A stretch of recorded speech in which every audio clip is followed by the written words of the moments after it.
You are listening to the Red Roots podcast.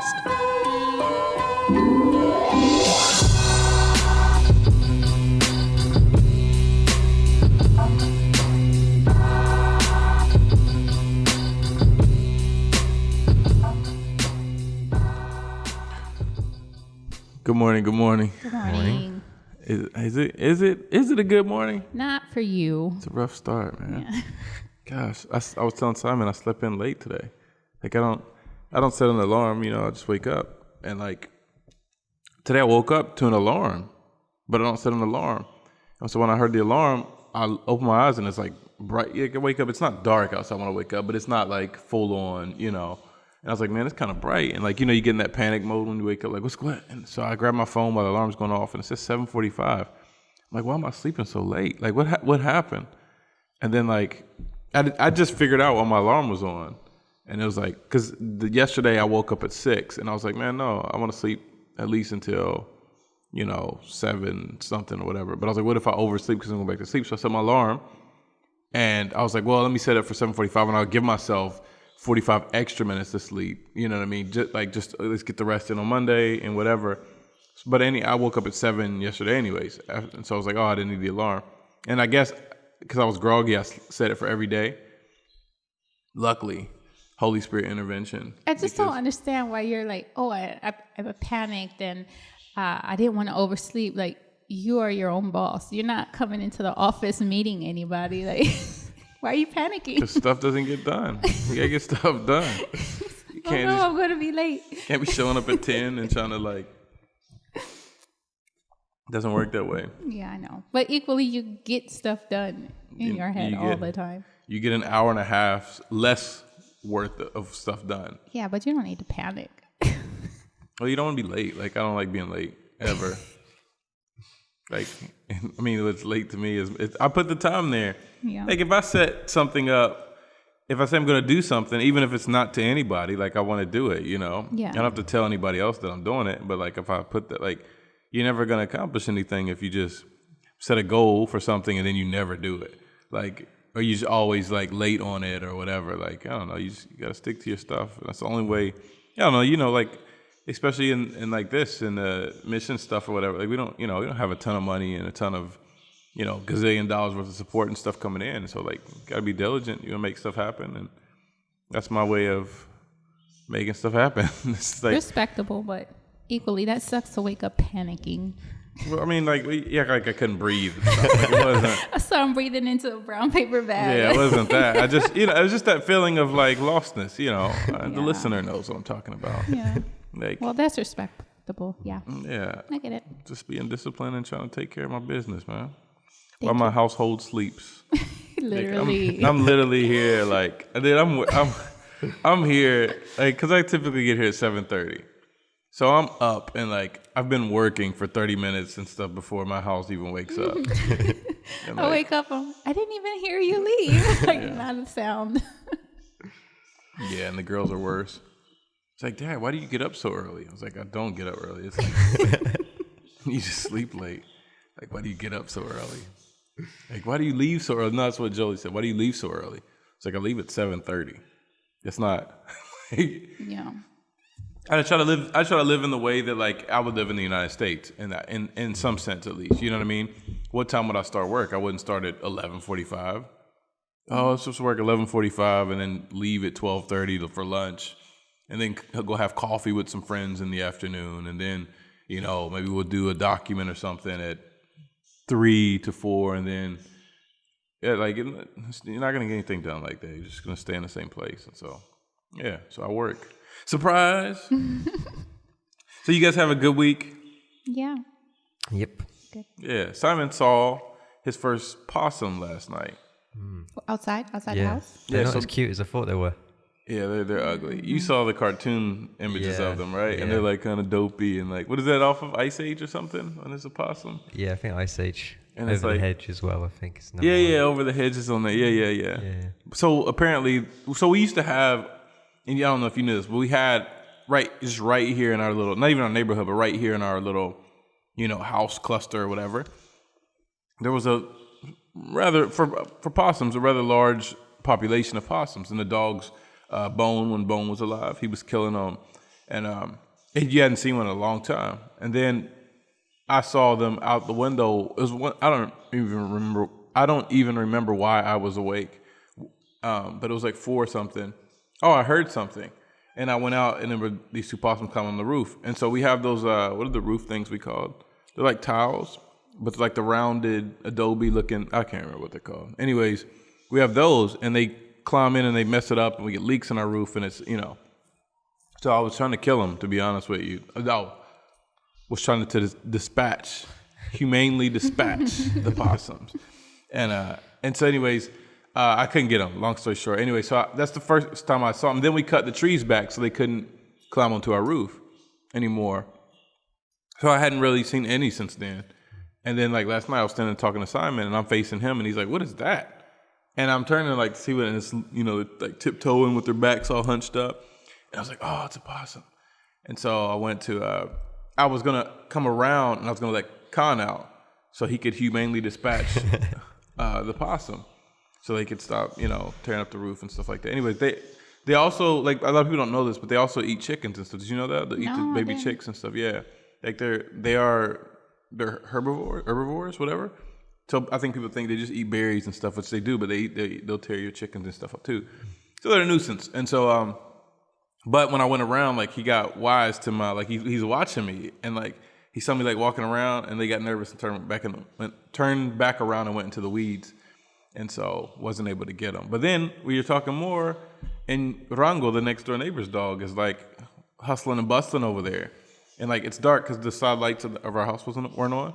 And so it's dark in there and you couldn't see. And like we're looking, but then you see a possum. And I guess he can't see in the dark very well, like because he's older, I'm guessing. Because it was right there and he's just running. Like, and the possum is like right there, like, they're not very fast. But it's going to the tree, and he's literally like looking up and around, and like it's right there. And it climbed up the mango tree, and I went over there to see what it was because it's dark, and so I wasn't sure. I thought maybe it was a porcupine, and maybe he went at it, and it like it poked him, so he just left it alone. I went over, it was just a possum. I was like, oh, this guy, man, is weak. Speaking of the mango tree, we have to probably keep an eye out on it because that's around the time the horses and cows start coming around and eating it all up. Just thinking, it makes our neighbors mad. So. Okay. And they give us mangoes, so if they're all gone, we don't get mangoes. All right. You haven't had breakfast today, I take it. I haven't, no. Thinking about food earlier. Yeah, so anyways, that's our adventure for the week or day or whatever. Until today. That was our adventure from yesterday. I remember one time it was late at night. I looked out of our window, and I saw some big something in the grass across the street, like where the foundation is. And I called Ramon. I said, Ramon, there's what did I say, a sloth? A huge sloth. A huge sloth out back. And I'm just staring at it out the window. It's not moving, Until we go outside. And he's like, I think what's the guy that cuts the grass? Like the gardener. He just like put a bunch of grass in one pile, and it was just... Well, see... So you know how big a sloth is. You've seen a sloth. Yeah. This pile was like 6 feet wide. I didn't have glasses on. Like what kind of sloth is this? Prehistoric sloth like that we've never seen before. This big 6 foot literal sloth. Like it's not even a nickname. I'm not even making fun of it. It's literally a sloth like walking around. We've never seen this thing. Like I was like, dude, that's not a sloth. That's a pile of sticks. No. I saw it move. And we sit there for like 30 seconds. Yeah. No, watch. Just gonna move. All right, guys. This is what pride. happened? This pride at this point. You know why I saw it move? Because I was looking through the screen, so I must have like moved a little bit. Yeah, it was you. You're moving. Oh, it's moving. Yeah. Look. Ooh, it's dodging and ducking. Ooh. Like, good grief. Yeah, I was like, that sticks. Because he cuts the leaves off of the coconut trees and leaves them down there. I was at the moment, felt really prideful, so I had to go outside and I need to make sure this is not what I thought it was. Impossible. But my adrenaline was going. I was like, this is so cool. It's impossible. It's like it's 4,000 BC or something. And impossible for a sloth to be that huge. And so, yeah, our wild animal funnies. Anyway, so today what we want to talk about is a different type of topic. Last week was a more serious topic. It's a serious topic as well, but it's a lot lighter. Are newsletters necessary in 2020 and beyond? Obviously, but so first of all, do you do newsletters? Yes. Yeah. We do newsletters? Occasionally, yeah. Yeah, we do we do newsletters. We do one like every quarter or two, every quarter. Yeah. So, do you do paper newsletters? No, I do like blog style. Yeah. We don't do paper newsletters either. Not necessarily against it. We just live here, and so. But there are a lot of missionaries, specifically those who've been on the field for a long time. They do send out paper newsletters because I know because I design them for a couple of them. So we know we agree that obviously the answer is easy for us that newsletters are necessary. But what does that look like for what does it look like now? And yeah, in 2020, that is a good question actually. What does it look like in 2020? What is do you see it as necessary right now though? Even we do it, but do you see it as necessary? Yeah, I think it is. I don't think I'd question whether newsletters are necessary. I think I'd start questioning how often you need to produce them. Whether it's like a termly thing, a monthly, because I do monthly at the moment. But a lot of that is because I don't use social media that much. I'm rubbish at uploading to social media. You are. Yeah, just terrible. I think you still only have like the picture of you arriving in Bolivia. I know, I've been telling this guy for 2 years, Yeah, man. I mean, my profile picture stays the same for about 5 years. I can't. So. Like my kids are like 2 of my profile pictures, so I can't say much about that. Yeah, so I don't use social media that often, so therefore, I feel like I do need to do monthly reports because absolutely that's where people will find out the majority of what I'm up to. Otherwise, people won't hear from me for months on end. But I think if you're more avid user of social media, then I think there has to be a little bit of shared responsibility between people that support you and you on the field itself, and just like, look, we're going to put the content out there. It's up to you guys to follow me, subscribe to me or whatever, and then find out what it is that we're up to. Yeah. Because I mean, I think blogs are like obviously it's still a newsletter. Like it's absolutely, because you send it via email. Like that's the new newsletter. But it's I don't know. Anyways, what do you think? I'll say my piece later. I think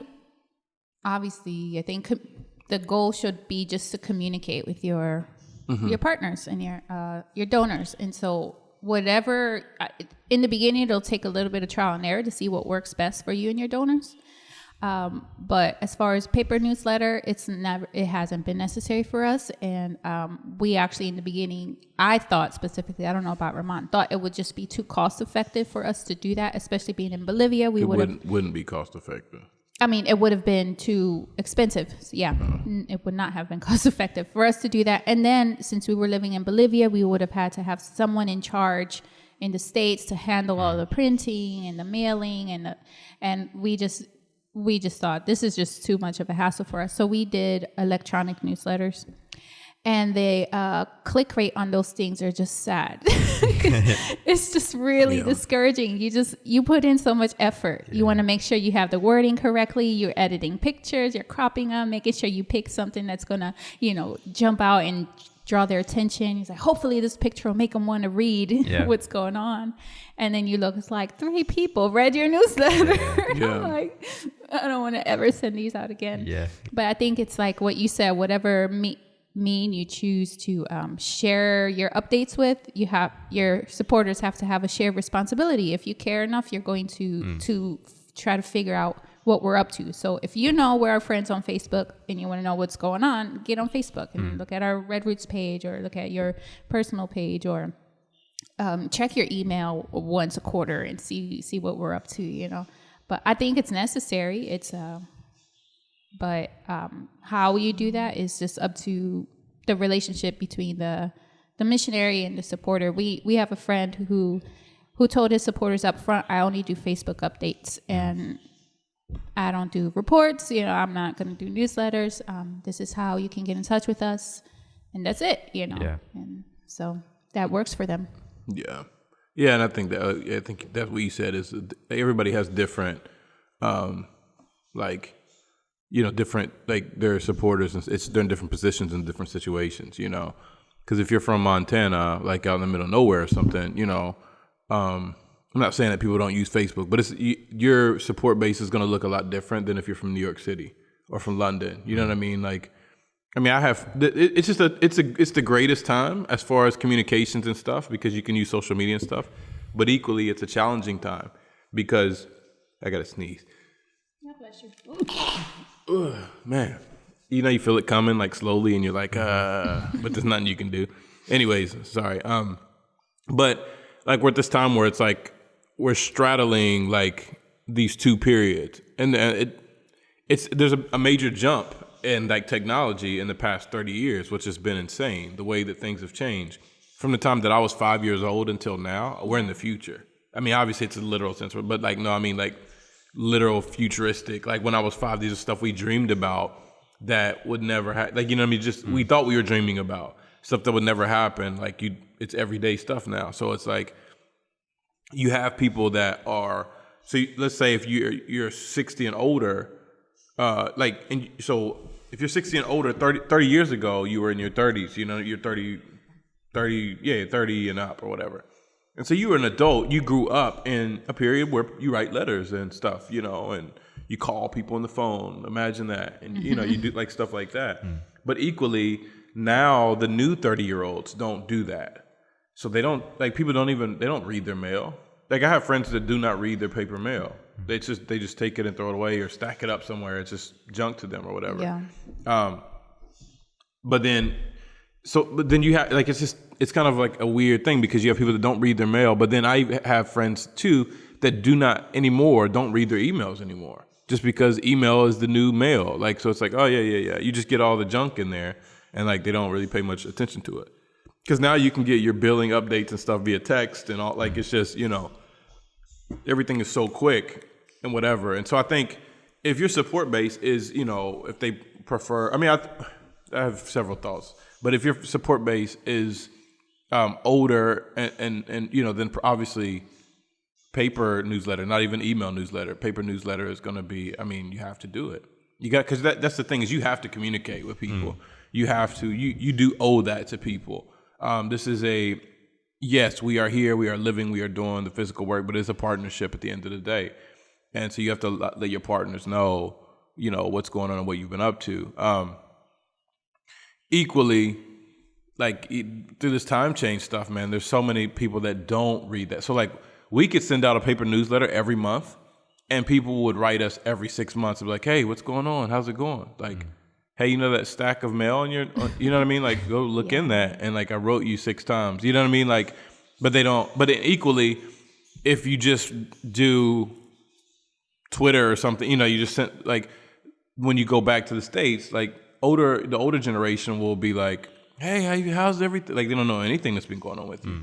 And so, for us, our support base really spans. I mean, from 20 up to.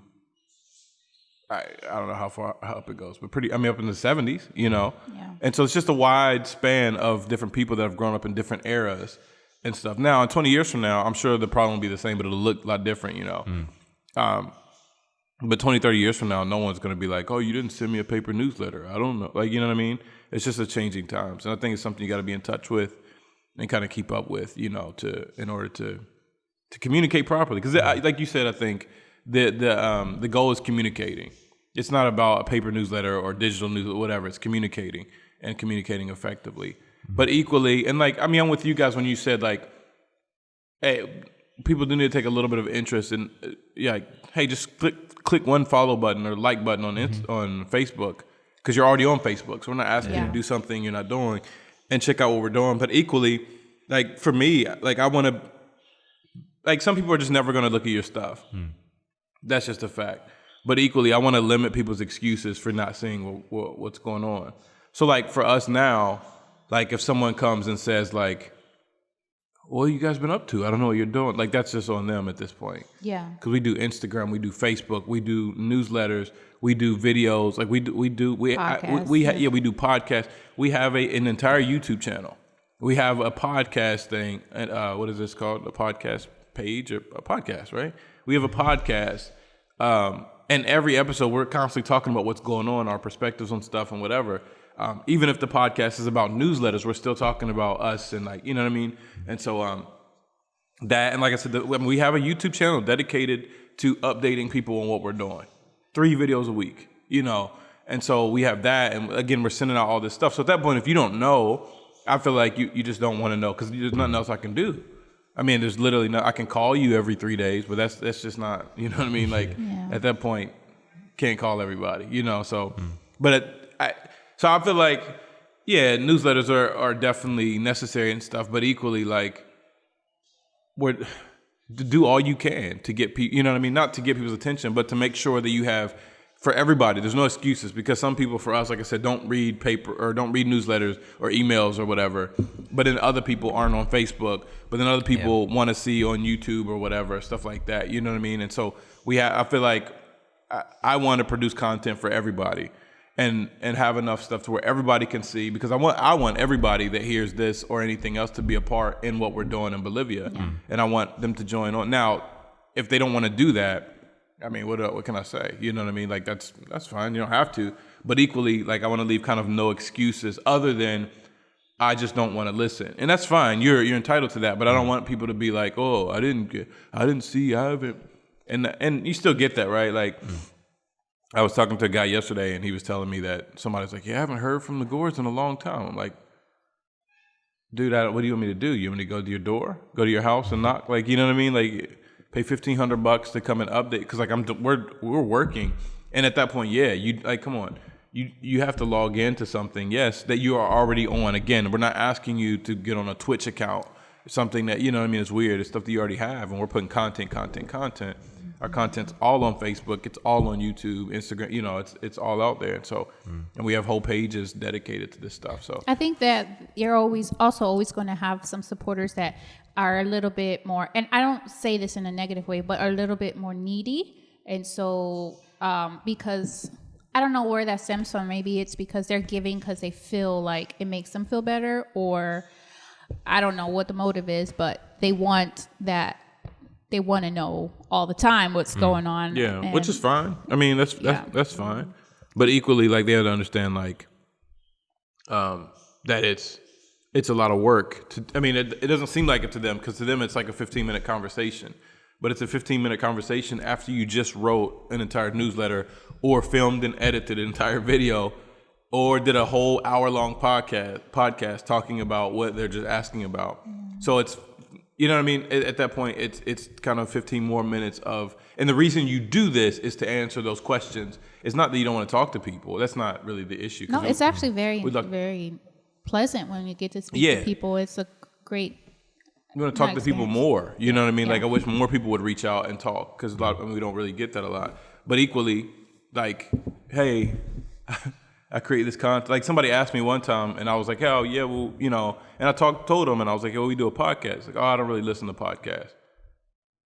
But, like, you got to think about, like, what, you know what I mean? Like, for me, like, you know what I mean? Like, okay, I don't like what you do, so I just want you to tell me every time.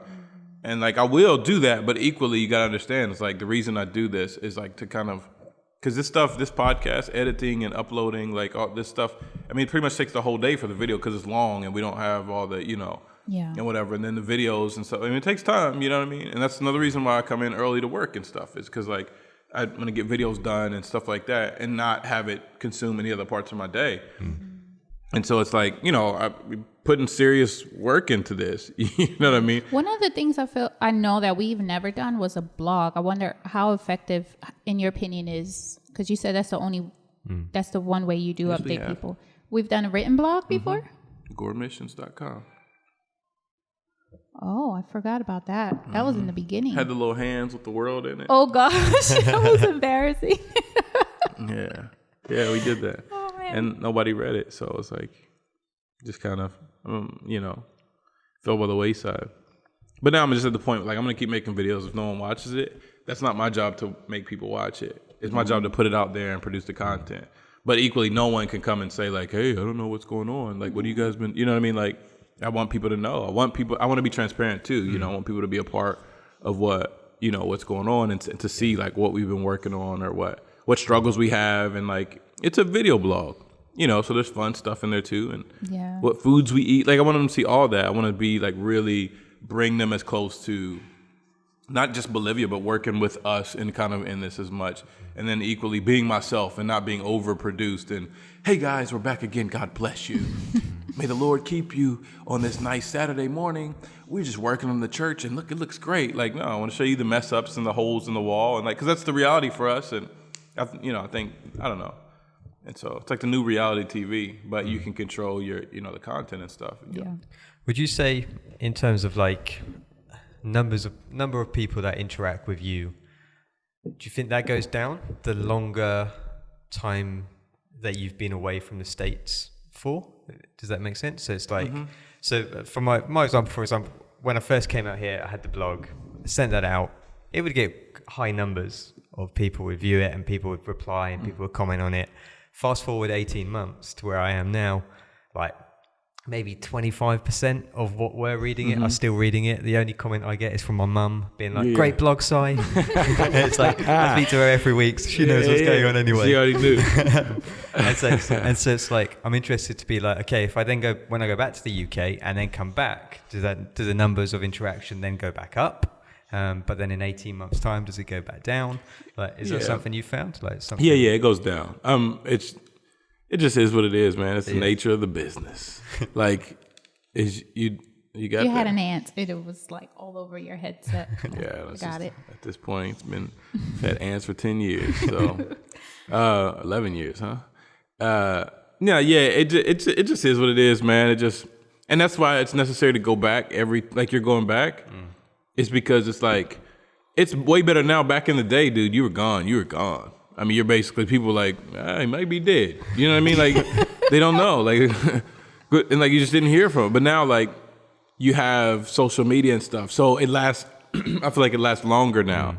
And you can you can just communicate better and stay in touch better with people. But however, there's not a replacement yet for being there in person. Like, that hasn't, the society hasn't got to that point yet. And I hope it doesn't. I don't know, do I? I don't know, but we're not there yet to where, so yeah, it goes down. Like, and when you first start something, there's an excitement behind it too, right? So people are going to be like super supportive. Then it becomes like just normal and people get used to something. Like if you give someone $1,000 today, they're like, oh, what? Thank you. And you give it to them tomorrow, they're going to be like, again? And they're going to keep doing that. But after like a few months of that, if you miss a day, they're going to be like, oh, you're not going to give me $1,000 today? You know what I mean? So it changes like on it. And then after a while, they're not even saying thanks anymore. It's just like, oh, yeah.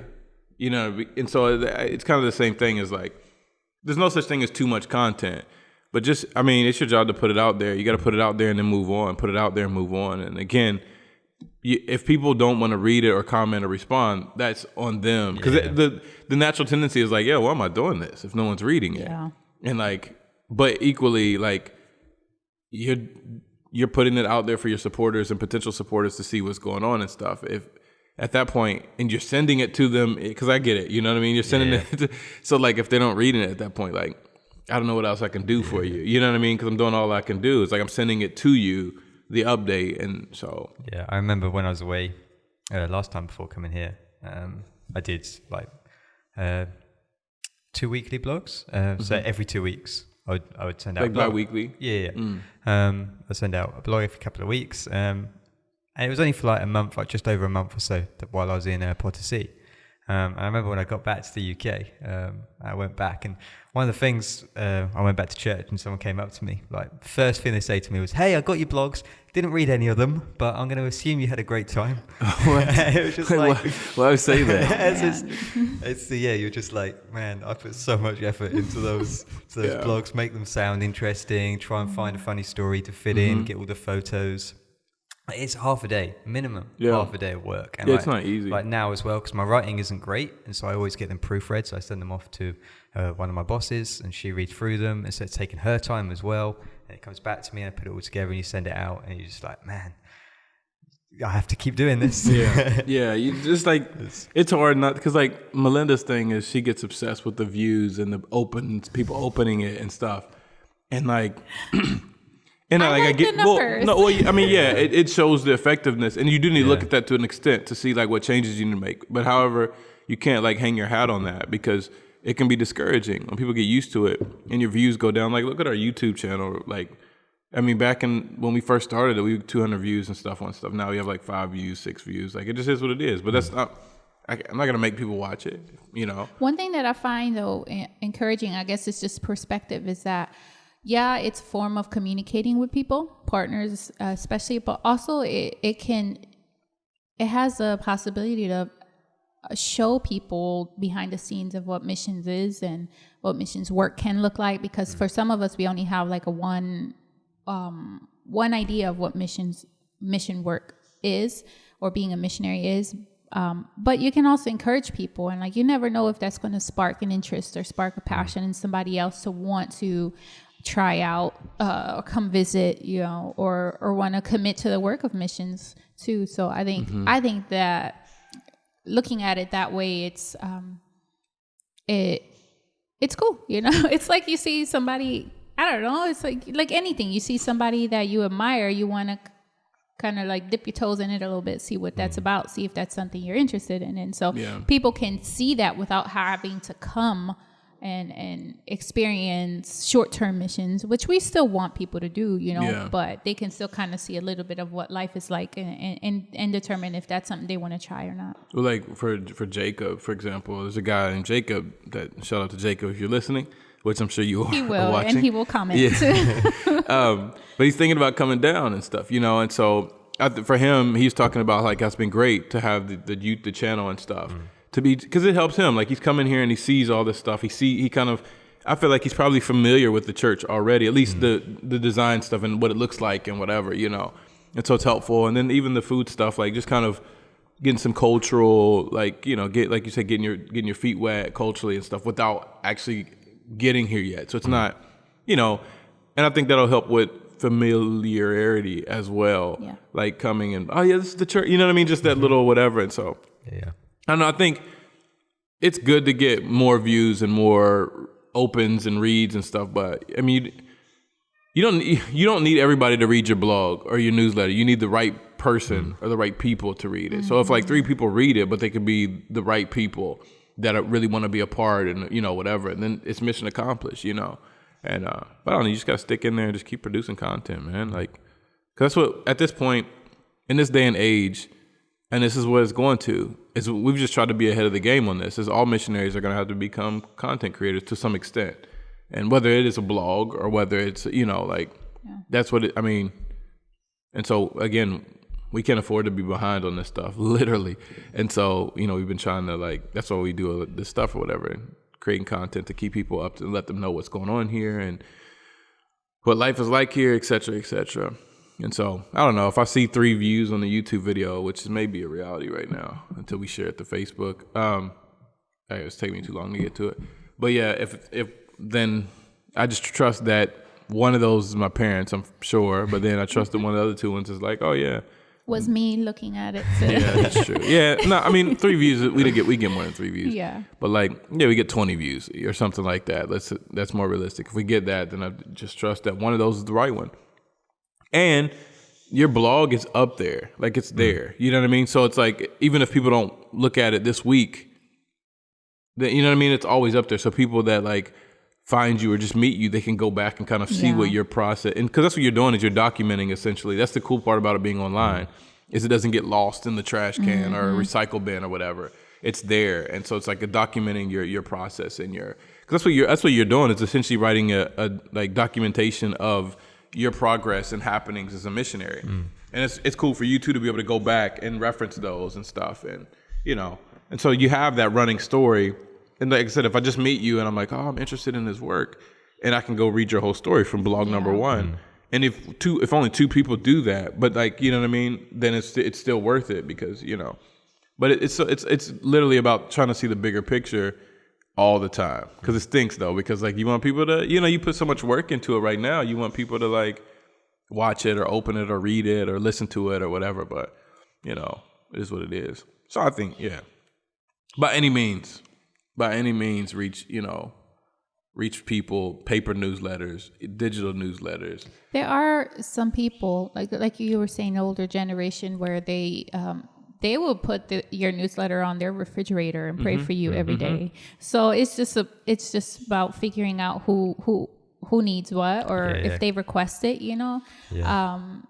because who wouldn't want somebody praying over your family every day? You know? And they're faithful to do that. They'll ask for Christmas cards, or they'll send Christmas cards. You know, that's just their form of communication. And it's not to belittle them. You know, it's just, if that's how they receive and that's how they like to give, then we should do that for them too. Yeah, you know? I always remember. He still has them now, but even over the last however many years, I would go around to my granddad's house and go into his office, and he's got just a giant like cork board, and it just, all it is just pinned up with like little post-it notes or newsletters, and it's just full of missionary content and stuff like that. And that's how he keeps up, because he's got an internet, and he uses email now, things like that. But for him, it's like he just needs those things printed out so he can put it up on his wall, and he'll be there every day praying for those people, even if he gets it once a year. And it's really vague prayer requests. He'll be there every single day praying for those people. And it's a super necessity, you know what I mean? And like, and that's the separation of the two, you know what I mean? Because you have like, okay, so for him to like have our newsletter, he would have to print it out and all that. Like, which stinks for him, but equally, like you said, we just can't do it. We don't have the means to send it out. But having people like that are committed like that, and that really, because missions is a weird thing. Like, I feel like it goes through periods of people like the church really believes in missions. Like your grandfather would be a part of that. It's like something he thinks about on a daily and understands, you know, the plight of missionaries and such. But then you have like, now it's like, oh yeah, my friend lives overseas, you know, and it's like, it's not that there's no, it's just different, you know what I mean? Like because I guess globalization, the world is becoming smaller in the eyes of people or whatever. And so it's like, I don't know, it's just a different thing. And so, but you have to try to like reach all these people. And I don't know that you can do that with one piece of, you know, one piece of content. Like if we just did YouTube videos, like we're going to be excluding like a big part of our support base because they're just not going to watch it. And whose fault that is, I don't know. That it doesn't matter at this point though. You know what I mean? Because we can do other stuff too. And so go ahead. No, I was going to say with updating people too, I think you also have to consider and include the visits, like going back, because it could be easy also to say, well, everybody's updated, I don't need to go back. But sometimes you going back to your home country and updating people is the only form of update that they're ever going to receive, you know. And some people are okay with that, you know. They'll say, no, go ahead. No, go ahead. No. And they'll say, okay, I just saw him. I'm interested in this. He just spoke at the church. I'm interested in this program they just started doing. I'm going to support them for, I don't know, you can put your card information in and just say until whenever, you know, no end date. And sometimes that's how partnerships are started too, is going back and people seeing you. When they see you, they trust you. You know, when they get to talk to you, they trust you a little bit more, you know. Yeah, it's real. Like, because I think subconsciously, seeing and meeting someone online is kind of, like, oh yeah, that's great. But you're not a real person, you know what I mean? Until they get to meet you and look at you and talk to you and, you know, shake your hand or whatever. And so, it makes a difference. Because at that, like, you can go and tell some of the same stories that you wrote about 50 times and people are going to be like, ha ha, and they're laughing like that's the first time they heard it. You know why? Because it is. Like, you know what I mean? And like, oh, I wish you were here longer. And people say stuff like that. It's like, because I want to hear more of those stories. I'm like, well, I write about it every month. Like, you know, I gotta go to youtube.com/redroots. Like, you know, every 3 days is a story like this coming out. So, but it just is what it is, man. And you gotta communicate to people. So, Simon, you mentioned that something about prayer requests. Do you include prayer requests in your newsletters? Yeah, I put very vague, broad ones that cover a month. So things that are coming up for the month. So please pray for El Jade as we prepare to reopen. Please pray for football ministry as we look to work through the coronavirus pandemic. It's really vague, things like that. And then, I always leave a line under being like, if you want to know more or more specific prayer requests, just contact me and ask for that. But I feel like that's something we don't do often. I don't know why. Well, in the videos, like, I'm not going to be like... prayer requests. Yeah, like, you know what I mean? Like, all right, guys, this is what we're doing today. We went out. Oh, gosh, it didn't work out. You know what, guys? So today, pray for us because we, you know, this, and that. Like, it's just not I don't know. it's always a place for prayer, but it's awkward and doesn't fit, you know. So yeah, I had when I first came out, I had the ambition. So on like the blog page, there's like a separate page of prayer requests, and I was like, I'm going to update this weekly, you know. And I was like, every week I'm going to put new prayer requests on and things like that. And time just passes so quick that very quickly it became monthly prayer requests rather than weekly. Yeah, so that's where I'm at now. Yeah. Well, we can do a prayer request tab on our website. Yeah. Yeah. Not a bad idea. We can update that. By the way, we have a new website. Go to check that out, redroots.org. Thank you. Yeah. There's no real answer to, I mean, the answer is yes. Like, you need to send out newsletters. Like, paper newsletters, sure. You know, but for me, I'm a big time, like, just put out content. I've been trying to tell Simon for 2 years. Like, put pictures on Instagram. And he'll put like one on, and then like covers the 6 year, months right? later. Yeah. I was being generous. It does cover the year. He's probably posted on Instagram twice in the 2 years he's been here. So it's like, you know. But yeah, like obviously I'm a fan of like just put content out. Because like I'll produce something, produce a piece of content, and just like once it's out, like I'm on to the next. Like it's just, I'm not gonna get caught up on views and all that. I need to share more to Facebook because I've just started forgetting. Like I didn't share our last Just Try It video. I need to go back and share that probably today. We don't share on Instagram. You share more on Instagram when you do. I don't hardly ever share. Oh, my Instagram though, like it's mostly at this point it's just an animal channel. Like that's what. And I don't share my Instagram to Facebook or whatever anymore. Like it's Instagram, and Facebook is Facebook. Because I'm going to share everything between the two. It's like the same people. So what's the point? You know what I mean? So I do. Yeah, well, I'll like it on Instagram. And let me go to Facebook and like it again. Like, so I do exclusive content for Instagram essentially. Yeah. In my mind, that's the way it works. Like if you follow me on Instagram, you're going to get the content you're going to get on Instagram is different. Is a lot different and more intense, let's be honest, than you get on Facebook. And so I like that. So I have two different crowds. You follow me anywhere, you're just going to get pictures of my daughters all the time. That's pretty much. I'm not a selfie person, so you won't find me on my Instagram or social media. You'll find my kids. Yeah. And then Red Root's Instagram page. We need to post more on that. Yeah. I just forget. It's hard to keep up with the stuff, man. I remember when we first talked about posting on for ministry stuff on social media, how it was, for me, I don't know about for you, how it was a struggle because it felt like we were like flexing a little bit, like look at what we're doing. And it felt like it wasn't the place for it. It felt like boasting or being prideful or showing off. And to me, that doesn't mix with a Christianity. And so now here we are with 3 videos a week. I know. Look at us. It's a shift of your mindset, your goals. It's an interesting point because I have that as well in the sense of I put stuff on my blog and send that out that I'm not comfortable putting on social media because I always feel like if I put it on social media, it'd be like, oh, look at me kind of thing. Like when we handed out the food, things like that. I didn't post any of that on social media. I very easily should have and could have posted that on social media.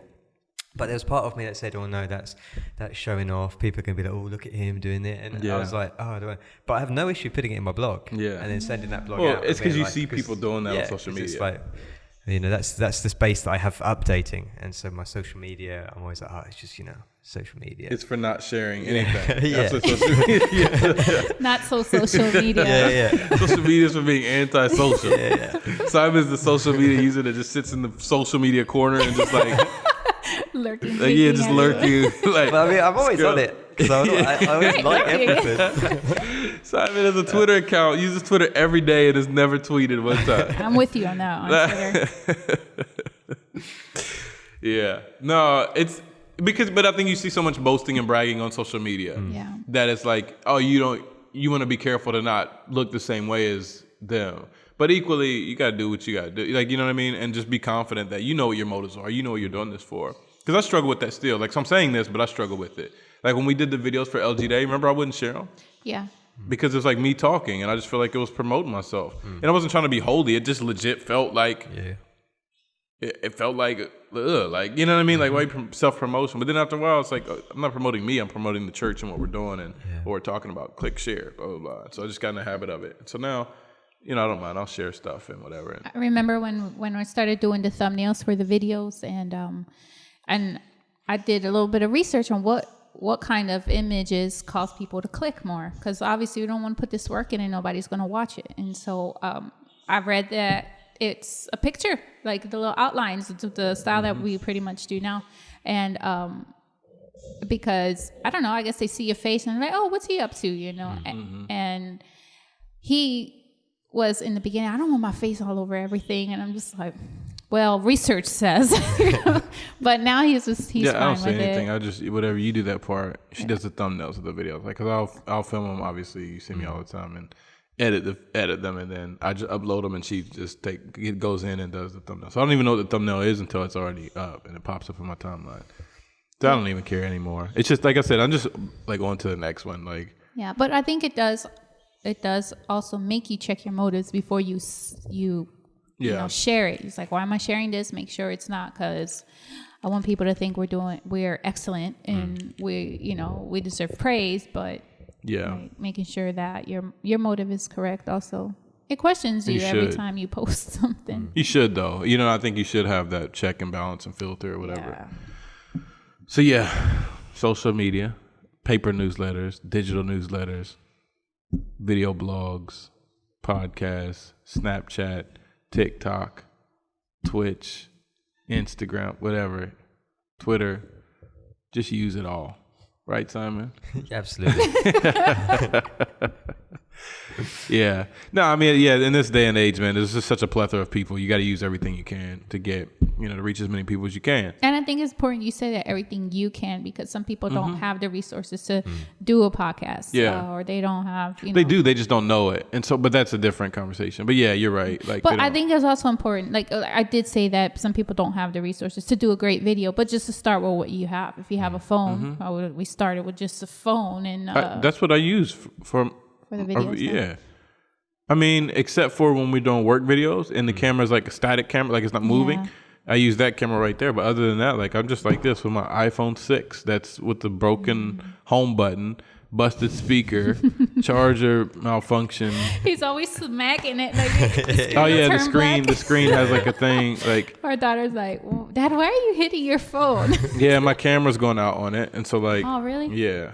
I mean, it's just, but it is what it is. It's what I got, and it's the easy. Like I can't carry.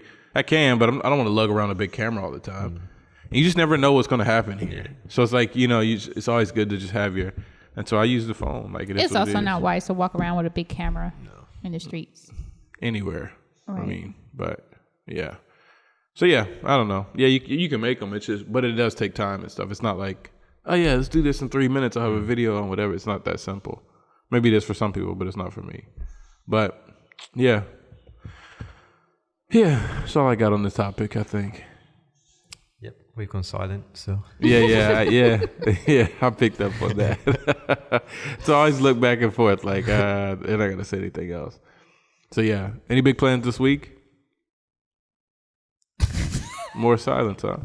We're planning to go back to church in a week and a half, or not this coming week, but the following Sunday. So we got a lot of work to do to get back to that. Preaching for the first time in 6 months. 7 months, something like that. Got a going back planning meeting. Yeah, today. Yeah, with our digital stuff or whatever. Or what is it called? Visual. Yeah. So that's that. I suppose we'll be going back to like writing not a playlist, a worship set. And we need to do all that. that. Yeah, we need to do all that stuff. And so yeah, A lot to figure out.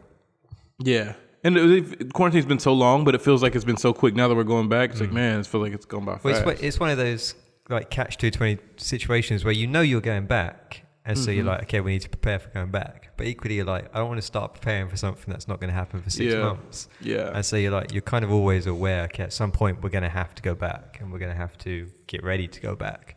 But yeah, because but they haven't told us anything here, the government, for ages, but people have just started going back, and now everything's reopened, so just assuming next month is when we can go back. Yeah, because they've been silent on the issue. I was talking to my mom about that this morning. It's like, yeah, I don't know, dude. It's frustrating. Oh, gosh. Stressful. I had so much stuff to do today, and our internet's out, so I got to spend the whole day calling them, I'm sure. So much for that. Anyways, yeah. You good? I'm good. You good? Yep. All right, well, thank you for listening or watching, whatever one you're doing. We appreciate your love and support. and your time as well. And so, yeah, we'll see you next week. Provecho.